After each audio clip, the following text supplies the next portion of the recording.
동계 올림픽이 진행되고 있는데요. 텔레비전에서 스포츠 경기를, 올림픽 경기를 중계하는 것을 볼 수가 있습니다. 여러분들은 좀 보셨습니까? 저도 이번에 올림픽 경기를 관심 있게 쳐다보고 있는데요. 여러분들이 제일 좋아하는 동계 올림픽 스포츠 경기는 어떤 종목입니까? 예? 피겨. 여성분들은 피겨를 좋아하시더라고요. 전 별로 재미가 없는데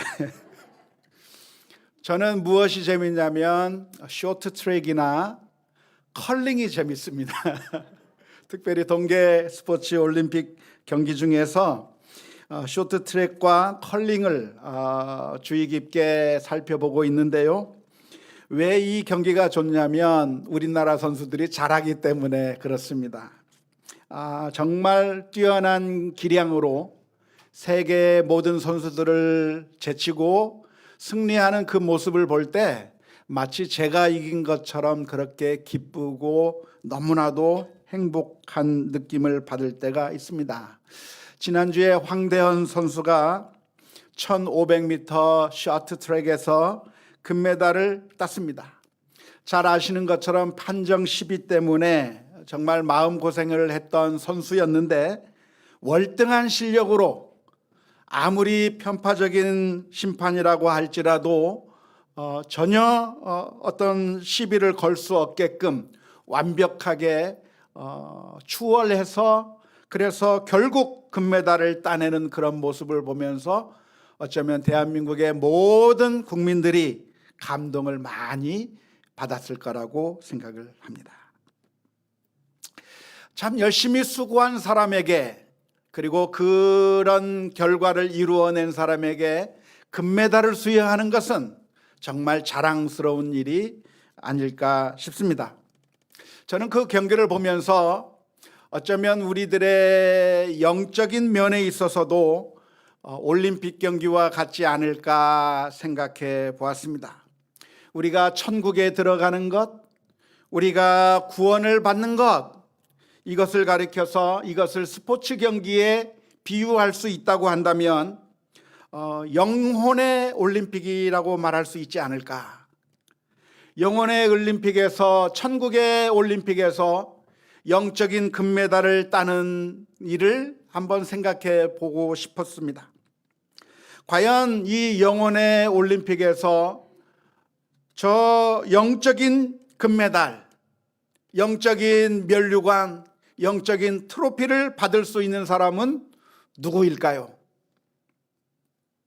우리는 올림픽 경기를 보면서 올림픽 경기에서 금메달을 받는 선수는 그 부분에서 최고의 기량을 발휘해서 그리고 아주 최고의 실력을 나타낸 선수가 금메달을 받는 것처럼 영적인 면에 있어서도 최고의 무슨 업적을 이루어낸 사람, 신앙의 부분에 있어서도 영적인 부분에 있어서도 최고의 기량을 발휘할 수 있는 그런 사람이 영적인 금메달을 받는 것이 아닐까 그렇게 생각하게 됩니다.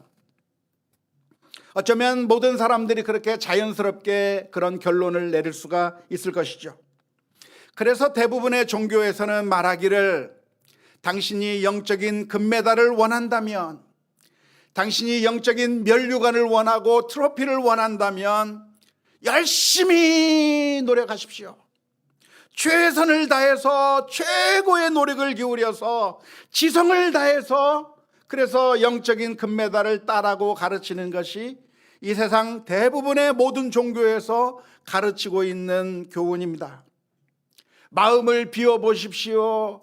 마음을 비우고 또 비우고 또 비워서 무아지경에 이르기까지 내 마음속에 아무것도 남지 않을 때까지 완전히 비울 수만 있다고 한다면 당신은 영적인 금메달을 딸 수 있을 겁니다. 부처가 될 수 있을 겁니다 라고 이야기하는 것이죠. 만일 여러분들이 돌을 열심히 닦아서 만일 여러분들이 지성을 다한다면 하늘도 감동하게 될 것이고 영적인 금메달을 딸 수 있을 것이라고 이야기하는 것이 이 세상 종교의 가르침이라고 할 수가 있겠습니다. 하지만 그렇게 해서 영적인 금메달을 딸 수 있는 사람이 과연 있을까요? 지난 시간에 우리는 그럴 수 있는 사람이 단 한 사람도 없다고 하는 점에 대해서 살펴보았습니다. 아무리 노력한다고 할지라도, 아무리 마음을 비운다고 할지라도, 아무리 최고의 노력을 다하고 지성을 다한다고 할지라도 우리가 영적인 금메달을 딸 수 있느냐라고 하는 그 질문을 던지게 될 때 그 금메달을 따기에는 우리가 한없이 부족하구나. 우리의 마음을 비워도 여전히 우리들 마음속에 들어있는 탐욕이 있는 것이고, 우리들의 마음 가운데는 더러움이 있는 것이고, 분노와 시기와 질투로 들끓는 우리들의 마음, 그 마음을 가지고서 어떻게 영적인 금메달을 달라고 할 수가 있겠는가? 우리는 자격이 되지 않는다고 하는 것에 대해서 우리가 지난 시간에 살펴본 적이 있습니다. 이 세상의 올림픽과 영적인 올림픽, 천국 올림픽과의 차이점이 있다고 한다면 무엇이겠습니까? 지금 베이징에서 한참 일어나고 있는 올림픽 경기와 영적인 올림픽, 천국의 올림픽과의 아주 큰 차이점이 있다고 한다면 무엇이겠습니까? 그것은 일반 올림픽은 상대 평가인 반면에 영혼의 올림픽은 절대 평가라고 하는 점이 차이점입니다. 이 세상의 올림픽에서는 상대 평가이기 때문에 금메달을 딸 수 있는 자격이 무엇이냐면 다른 사람들보다 조금만 더 잘하면 됩니다. 다른 사람들보다 0.001초만 더 빨리 뛰어도, 좀 더 빨리 달려도 상을 받을 수가 있는 것이죠. 여러분들 가운데 혹시 이런 사람의 이름을 들어보신 분이 계신지 모르겠습니다. 스티븐 존 브래드베리라고 하는 사람을 혹시 아시는 분 계십니까? 처음 들으시죠? 근데 아마 들으셨을 거예요. 들으셨지만 아마 이름은 기억하지 못할 것 같은데, 어쩌면 이 사람은 이 세상에서 가장 운빨 좋은 사람이라고 선정된 사람입니다. 이 사람은 지금으로부터 20년 전 2002년 솔트레이크 시리 올림픽 경기에 출전한 호주 선수였습니다.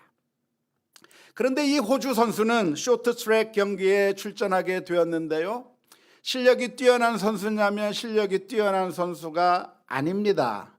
겨우 올림픽에 참가할 자격을 얻게 되었을 뿐이고, 올림픽에 참가했더라도 결승전에 가서 금메달을 딸 것이라고는 아무도 기대하지도 않았고 주목받는 선수도 아니었습니다.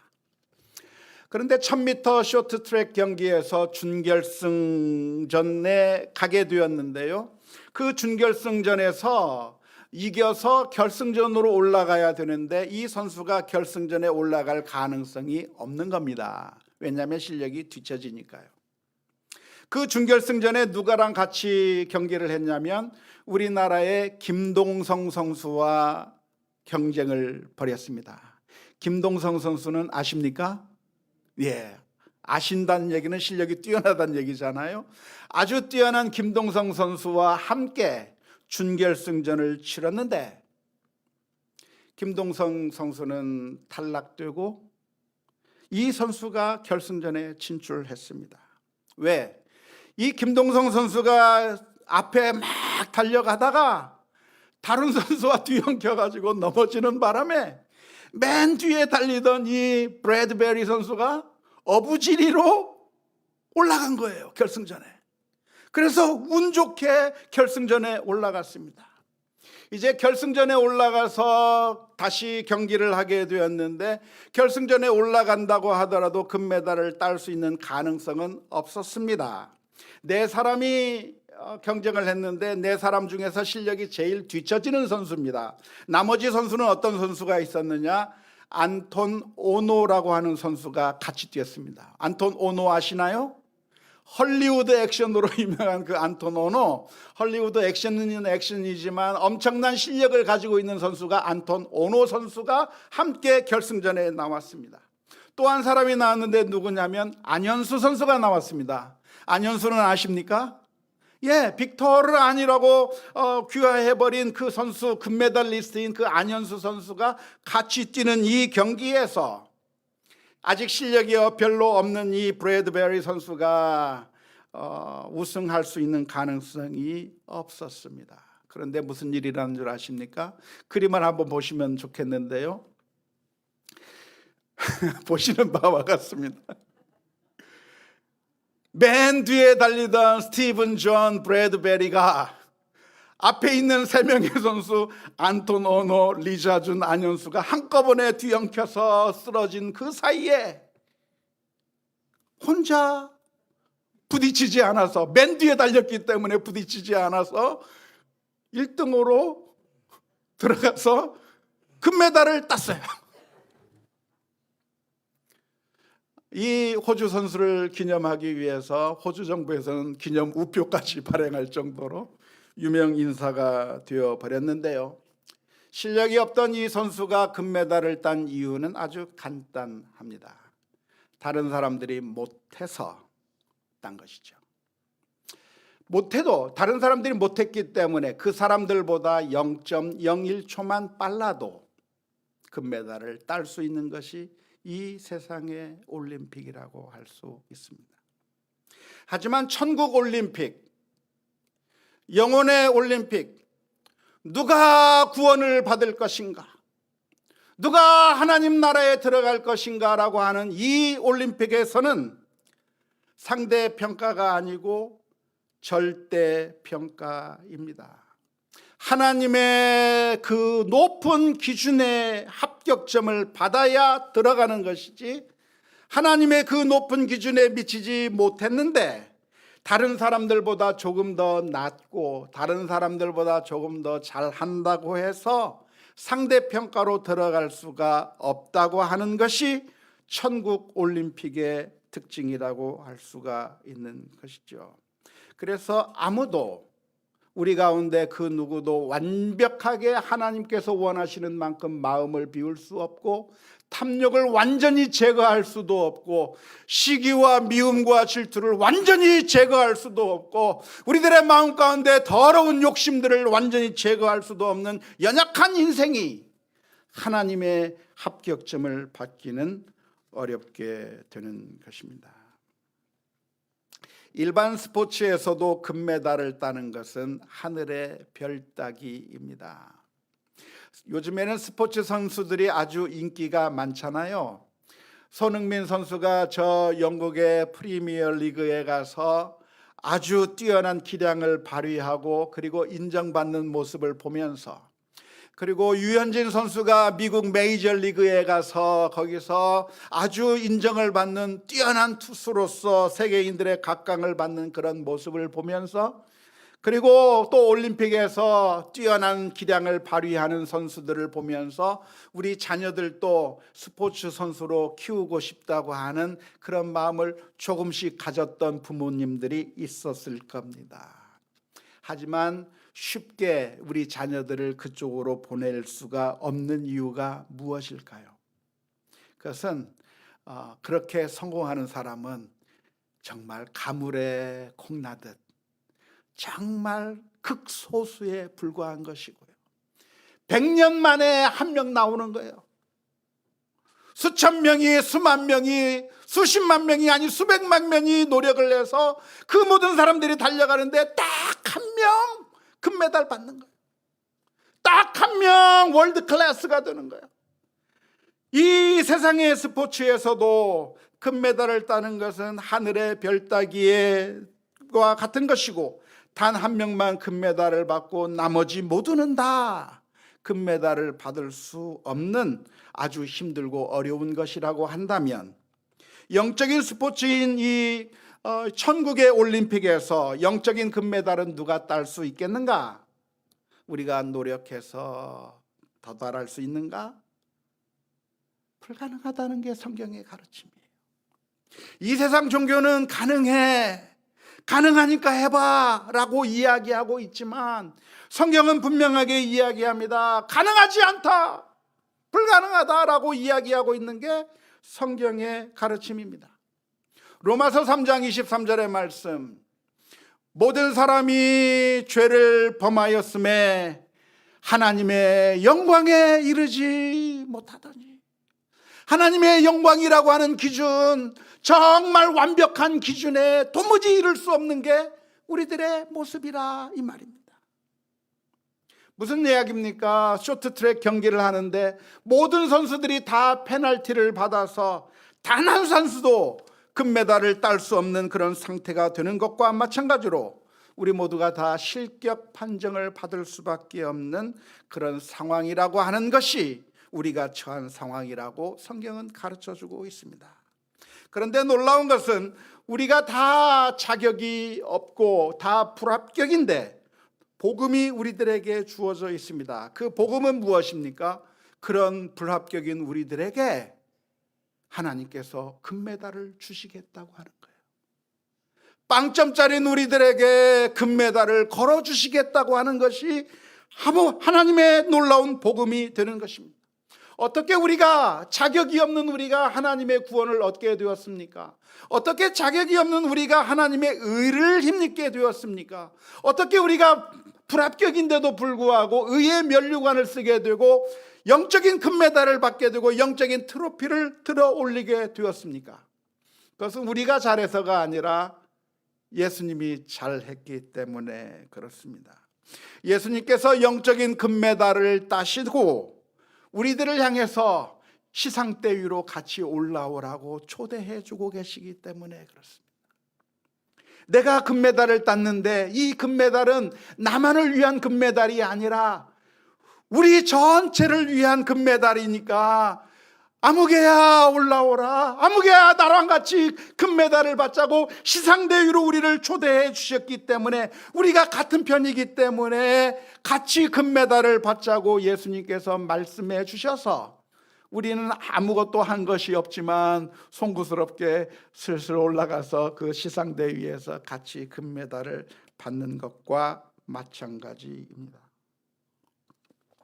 정확한 비유는 아니고 완벽한 비유는 아니겠지만 이것은 마치 올림픽에 나갔던 야구 선수들이 금메달을 받게 되었는데 그 경기를 하는 내내 한 번도 출전해 보지 못한 선수가 한 명 있습니다. 후보 명단에 올라 있어서 만일의 사태를 대비해서 후보에 끼기는 했지만 실전에는 한 번도 기용되지 못한 선수가 있어요. 예선을 치르고 또 경기를 치르고 또 경기를 치러서 마지막 결승에 이르기까지, 그래서 모든 선수들이 다 열심히 뛰었는데 한 번도 경기에 뛰지 못한 선수가 있는 겁니다. 그런데 우리나라 대표팀이 금메달을 받게 되면 그 후보 선수도 금메달을 받게 됩니까? 그 후보 선수는 금메달 못 받습니까? 받는 것 같아요. 받아요. 병역 면제 같이 받습니까? 못 받습니까? 정확하지는 모르겠지만 받는 것 같아요. 받는 것 같아요. 옛날에는 뛰어야만 줘가지고 단 1초 남겨놓고도 선수 교체해서 뛰게 만드는 그런 적도 있었다고 합니다만은, 한 번도 안 뛴 내가 다른 사람들이 잘해서 함께 금메달을 받는 것이죠. 이것은 축구 경기에 비유한다고 한다면 뭐 어떻게 비유할 수가 있겠습니까? 0대0으로 끝난 축구 경기에서 이제 페널티킥을 차게 됐습니다. 5명이 서로가 공을 차고 있는데 모든 선수들이 다 실축을 하는 거예요. 다 실축을 해서 아무도 골을 넣지 못했습니다. 그런데 마지막 선수가 호날두나 손흥민이나 이런 선수가 나와서 마지막에 한 골을 찼는데 그게 들어갔어요. 누가 이겼어요? 팀이 이긴 거예요. 팀이. 손흥민만 이긴 게 아니라 그 팀에 속해 있는 모든 선수가, 실축한 모든 선수들도 함께 기뻐하면서 우리 팀이 이겼다고 하면서 함께 그 상을 받게 되는 것과 마찬가지로 예수님께서 이 세상에 오셔서 십자가 위에 못 박혀 죽으심으로 말미암아 우리들의 모든 죄를 다 씻어내시고, 그리고 하나님께 전적인 순종을 하심으로 말미암아 하나님의 구원의 은총을 얻게 되었는데, 그 예수 그리스도의 그 금메달을 우리들의 목에 걸어주시며, 이 금메달은 내가 너를 위해서 딴 것이다 말씀해 주십니다. 이 금메달은 네가 한 금메달이라고 우리에게 공로를 넘겨주심으로 말미암아 우리가 함께 금메달을 얻게 되었다고 하는 것이 복음인 줄 믿으시기를 바랍니다. 영원히 멸망받을 수밖에 없었던 죄인이 용서함을 받아 그래서 하나님의 구원을 얻게 되었고 우리가 영혼의 영적인 금메달을 받게 되었다고 한다면, 내가 이 금메달을 딴 것에 대해, 영혼의 금메달, 영적인 금메달 딴 것에 대해서 자랑할 수가 있겠습니까? 교만할 수가 있겠습니까? 우리는 교만할 수 없는 거죠. 내가 딴 게 아니고 그냥 얻어준 것이니까 더욱더 겸손하게 나가야 하는 것이죠. 만일 황대현 선수처럼 내 실력으로, 내 능력으로 금메달을 땄다면 자랑스러울 겁니다. 아마 금메달을 목에 걸고 의시되면서 돌아도 할 말 없을 거예요. 하지만 빵점짜리인 우리가 영혼의 금메달을 매달고 있다고 한다면, 네가 무슨 자격으로 금메달을 땄느냐라고 사람들이 말할 것 같아 우리는 자랑할 수 없고 그저 은혜로 받게 되었음을 감사하며 겸손하게 믿음으로 살아가야 될 줄로 믿습니다. 오늘 읽은 성경 말씀은 이러한 이야기를 설명해 주기 위해서 구약 성경에서 한 이야기를 가지고 왔습니다. 누구의 이야기냐면 바로 아브라함의 이야기입니다. 아브라함은 하나님의 의를 힘입은 사람입니다. 다시 말하자면, 오늘 비유로 말하자면 영적인 금메달을 목에 걸게 된 사람이 바로 아브라함이라고 할 수가 있겠습니다. 그런데 아브라함이 어떻게 영적인 금메달을 따게 되었는가?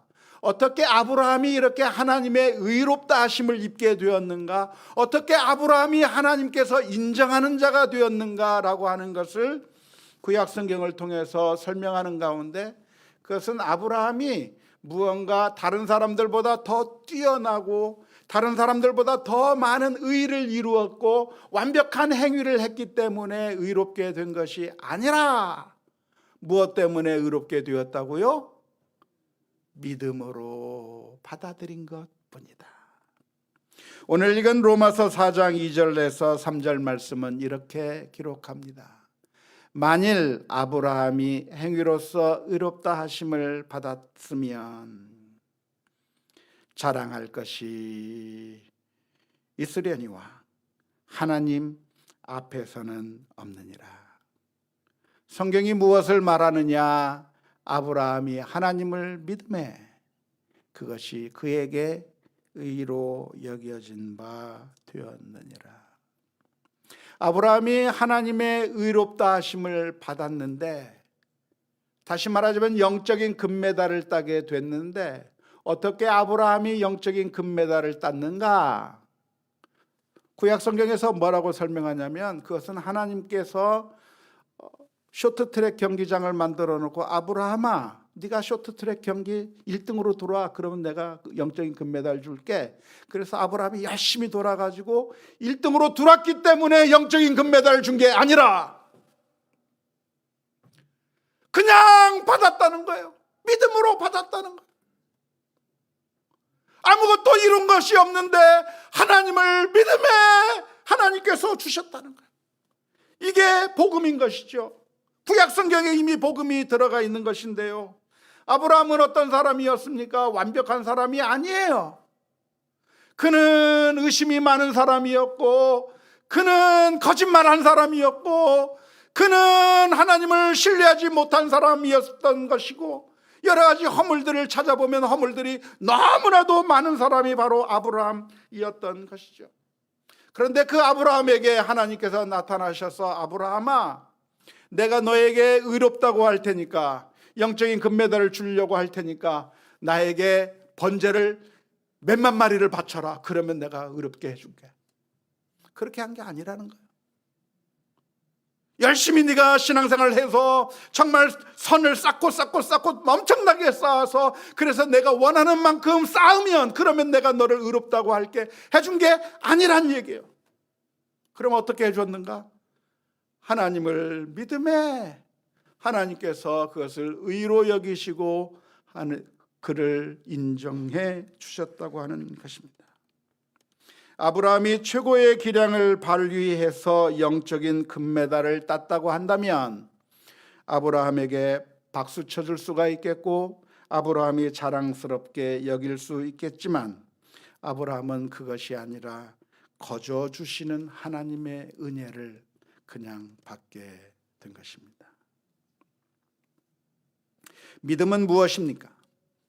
믿음은 하나님의 은혜를 받아들이는 통로입니다. 하나님께서는 우리를 사랑하시고, 그리고 우리들에게 은혜를 베풀어 주시기를 원하시고 계십니다.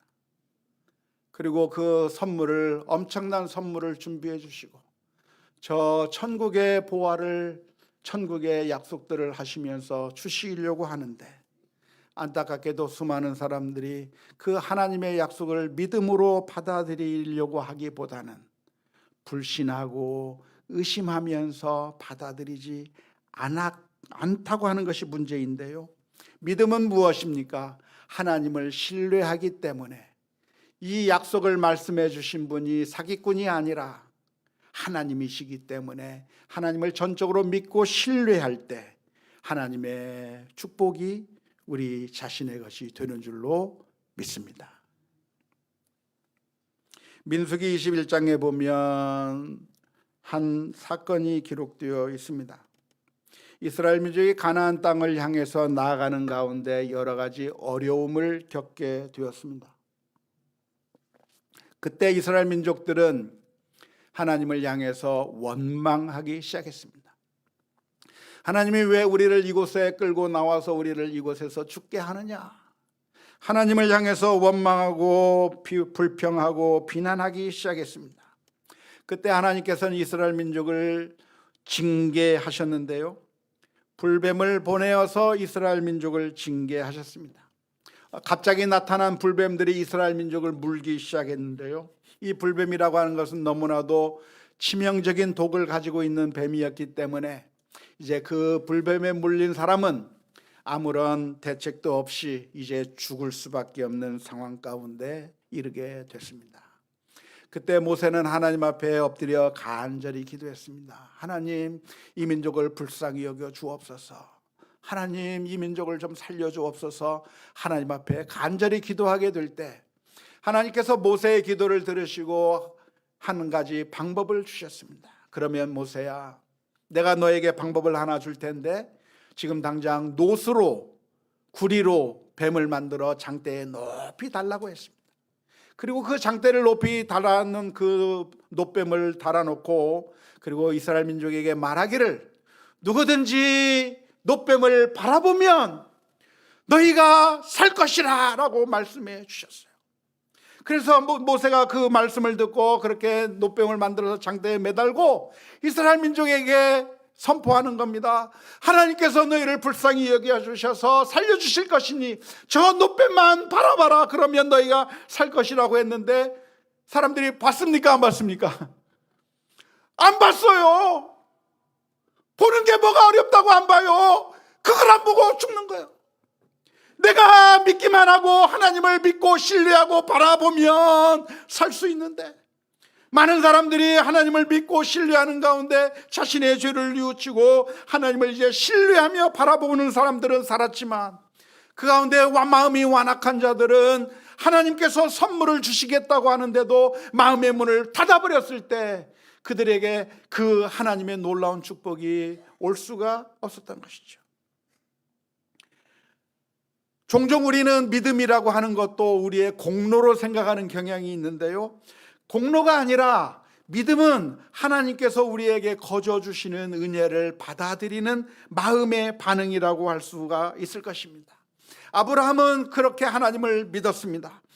아브라함은 자신의 눈앞에 보이는 것을 볼 때마다 너무나도 답답한 것밖에 없습니다. 하나님께서 해주신 약속이 무엇입니까? 내가 너로 하여금 큰 민족을 이루게 해주겠고 이 땅을 너에게 주겠다고 하나님께서 약속해 주셨습니다. 그런데 하나님의 약속은 너무나도 좋은데, 그런데 현실은 아무것도 없는 거예요. 자식이 없는 겁니다. 큰 민족은커녕 자녀 하나도 없는 이 상황, 그리고 나의 나이가 이미 100살에 가까워져 가고 있는 이런 상황 가운데서 아브라함의 마음은 너무나도 낭망스러웠을 겁니다. 그 순간에 아브라함이 하나님 앞에 울부짖습니다. 하나님께서 나에게 큰 민족을 이루어 주시겠다고 했는데 도대체 내가 무엇을 통해서 알겠습니까? 하나님의 약속이 이루어진다고 하는 것을 내가 어떻게 알겠습니까? 그때 하나님께서 아브라함을 밖으로 이끌어내시면서 저 하늘을 바라보라는 거예요. 밤중에 하늘을 보여주시면서 아브라함아, 내가 저 밤중에 하늘에 떠 있는 별들을 내가 셀 수 있느냐? 네가 셀 수 있을진데 내 자손이 저 하늘의 별과 같이 많아질 것이라 말씀하실 때, 지금 현실의 모습을 보면 아무것도 보이지 않아요. 아무것도 만져지는 것 없어요. 그렇지만 하나님께서 하시는 그 말씀을 들을 때 그 말씀을 하시는 하나님을 믿기 때문에 하나님을 그 믿음을 하나님께서 의로 여기셨다고 말씀해 주시는 줄로 믿습니다. 오늘 우리 모두가 다 실격일 수밖에 없는데 하나님의 은혜를 저와 여러분들이 믿음으로 받아들이는 가운데 승리할 수 있기를 주님의 이름으로 축원합니다. 그런데 성경을 보면 성경에는 이 말씀만 있는 것이 아니라 다른 말씀도 있습니다. 믿음으로 하나님의 은혜를 받아들여서 우리가 아무것도 한 것이 없지만 하나님의 은혜를 받아들임으로 말미암아 우리가 영적인 금메달을 받게 되었다고 하는 이 말씀이 로마서에 있는데, 그게 아니라 우리가 열심히 행해야 된다고 하는 말씀도 성경에 있습니다. 어디에 있죠? 야고보서에 있습니다. 야고보서 2장 21절 22절 말씀에 보면 이렇게 기록되어 있습니다. 우리 조상 아브라함이 그 아들 이삭을 제단에 바칠 때에 행함으로 의롭다 하심을 받은 것이 아니냐? 내가 보거니와 믿음이 그의 행함과 함께 일하고 행함으로 믿음이 온전하게 되었느니라. 야고보서의 말씀은 로마서의 말씀과 정반대의 말씀처럼 보입니다. 로마서에서는 우리가 행한 게 없어도 하나님께서 거저 주시는 그 은혜를 우리가 받은 것이라고 가르쳐 주고 있는데, 야고보서에서는 너희가 믿음만 가지고 되는 것이 아니라 너희가 마치 아브라함이 이삭을 바친 것처럼 너희도 행해야 한다. 행함이 없으면 안 된다고 말씀해 주고 있습니다. 성경이 똑같은 아브라함의 이야기를 들면서 정반대의 이야기를 하고 있는 것 같이 보이기 때문에 어느 장단에 춤춰야 하는 것일까요? 그런데 이 말씀은 전혀 다른 이야기를 하고 있는 것이 아니라 사실은 질문이 다른 겁니다. 로마서에서의 질문은 무엇이냐면, 우리가 구원받는 것이 영적인 금메달을 따는 게 그게 우리의 공로로 딴 것이냐 아니면 하나님이 그냥 주신 것이냐라고 하는 그 질문에 대해서 로마서에서는 우리의 공로로 딴 게 아니라 하나님이 거저 주시는 은혜라고 하는 사실을 강조하기 위한 말씀이 로마서의 말씀이라고 한다면, 야고보서의 말씀은 그런 질문에 대한 대답이 아니라 야고보서의 질문은 참된 믿음이 무엇이냐라고 하는 질문에 대한 대답입니다. 종종 로마서를 읽는 사람들은 오해를 합니다. 어떤 오해를 합니까? 그래? 내가 노력해서 받는 게 아니라 그냥 준다고? 그렇다고 한다면 아무 노력할 필요 없겠네, 하나님의 말씀대로 살지 않아도 괜찮겠네 라고 하는 율법 폐기론자적 같은 그런 모습을 보일 때가 많습니다. 내가 그냥 마음대로 살아도 결국은 구원을 받을 수 있겠구나라고 생각하는 그런 사람들을 향해서 야고보서는 무슨 이야기를 하느냐면, 참된 믿음이란 무엇인가? 참된 믿음이란 행위가 뒤따라오는 믿음이 참된 믿음이지, 삶이 변화된 모습이 보여지는 게 참된 믿음이지, 계속해서 악한 일을 하고 있다고 한다면 그것은 참된 믿음이 아니라고 하는 의미에서 말씀해 주고 있는 것입니다. 우리는 하나님의 은혜로 구원을 얻습니다.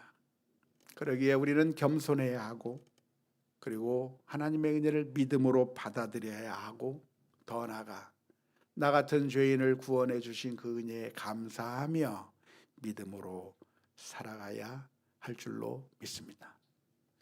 우리가 살아가는 이 세상에는 우리의 믿음을 흔들 만한 것들이 많습니다. 우리의 인생에서 펼쳐지는 것을 보면 하나님이 없는 것 같아요. 하나님이 과연 나를 사랑하는가 의심이 들 때가 있어요. 하나님의 뜻에 순종하는 것이 성공하는 길인가 아니면 망하는 길인가 혼란스러울 때가 있어요. 그럴 때 오늘 저와 여러분들이 하나님을 신뢰하며 말씀하시는 그 하나님, 그 하나님의 약속이 참되다고 하는 사실을 기억하면서 믿음으로 나아가는 우리 모두가 다 될 수 있기를 주님의 이름으로 축원합니다. 예수님께서 그렇게 그 길을 가셨어요. 예수님께서는 십자가의 길이 죽음의 길이지만 이 죽음의 길이 나를 완전히 파멸시키고 나를 완전히 끝내는 길이 아니라, 하나님께서 결국 나를 살리시고 부활시켜 주셔서 결국에는 승리하실 거라고 하는 그 믿음으로 어디까지 갔어요? 죽는 자리에까지 갔던 예수님의 그 순종 때문에 저와 여러분들이 구원을 받았다고 하는 사실을 기억하면서 오늘 또 믿음으로 순종하며 나아가는 우리 모두가 다 될 수 있기를 주님의 이름으로 축원합니다.